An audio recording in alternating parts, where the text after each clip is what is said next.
Walk into the bad company's Dishforth HQ and you could be forgiven for thinking you'd walked into one of the nearby airfield's hangars on the other side of the A1, except perhaps for the brewing equipment in one corner.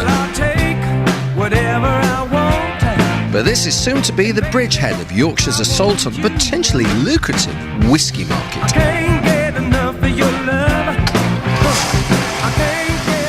I'm Paul Holden-Ridgway from the Brewing Distilling Company, which is based up at Dishforth, North Yorkshire. I originally started as a publican at Blind Jack's in Knaresborough. From then I very, very rapidly realised I actually didn't know that much about beer, and as that was our raison d'etre, I kind of decided I need to get stuck into this and start learning a little bit more about the product, which I'm attempting to sell to people who do know about the product. So I offered myself up to a local brewery for a couple of days a week as a general dog's body. My next stage from there was we took over the pub as our own business about 6 years ago, and we thought it was a great opportunity to put a small microbrewery in, a little test brew plant. So we did that, and we were very fortunate to be asked to enter York Beer Festival, which we thought would be a bit of fun. And we did it with an American-style milk stout. And much to our amazement, we won the competition. We got Best Beer of the Festival and Best Strong Beer category. So we're over the moon with that.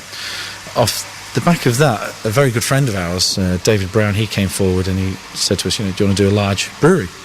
I was like, taken back a little bit. I was like, yes, absolutely, let's go for it. So after many, many weeks of mulling over names of what brewery we could come up with, my wife came up with BADCO, which stands for the Brewing and Distilling Company. And therein lies the problem. We're not distilling, and we're not planning to distill, so we were like, we need a distillery. Just to fit with the company name? Yeah, basically. I did quite like the idea. There was a programme on a couple of years ago called In Pursuit of Pleasure, and it was all about people's vices. And I watched the one on malt whisky, and I was like, I can do this, and I'm fascinated by it. And it's got to harmonise with the actual brewing process of making good quality craft ale. We feel confident. We won York Beer Festival with an American milk stout under Knaresborough Brewing Company. We won the award this year with Comfortably Numb.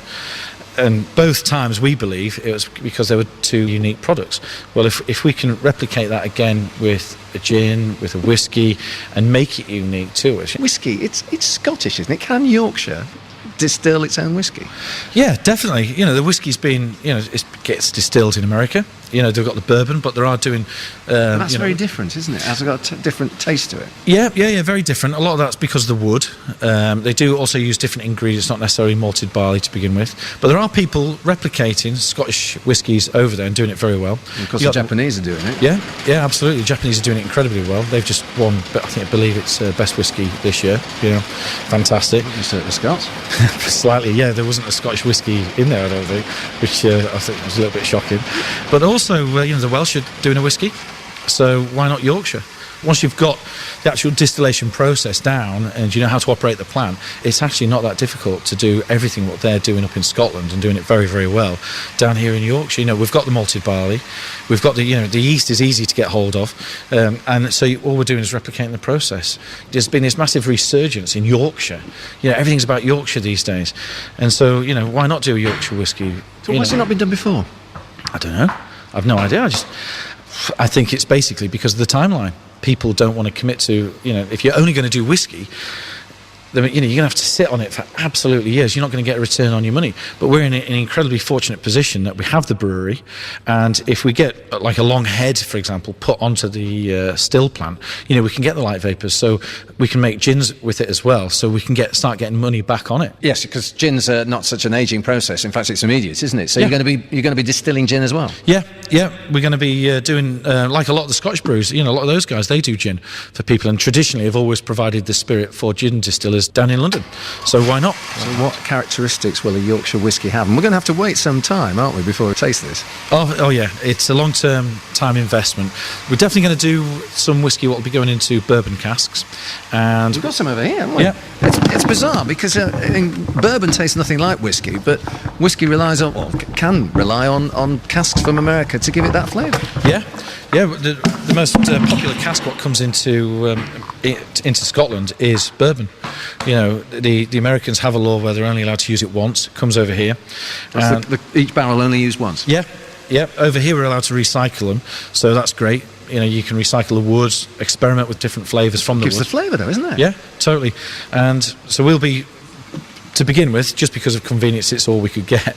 We'll be distilling and running it into bourbon and into a nice Islay stroke Speyside one. So we'll have a really nice smoky whiskey as well.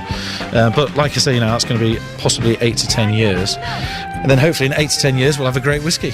So, but we won't know till 2022. Yeah, I know. Well, I have been thinking a little bit sort of like the Japanese. They've been doing 3-year whiskies, but I don't really want to do that. I like the story of sitting on it and waiting for it and then making a big fuss about it when we actually do release it. Fair enough. I might have retired by then. Can I come back? Yeah, definitely, yeah.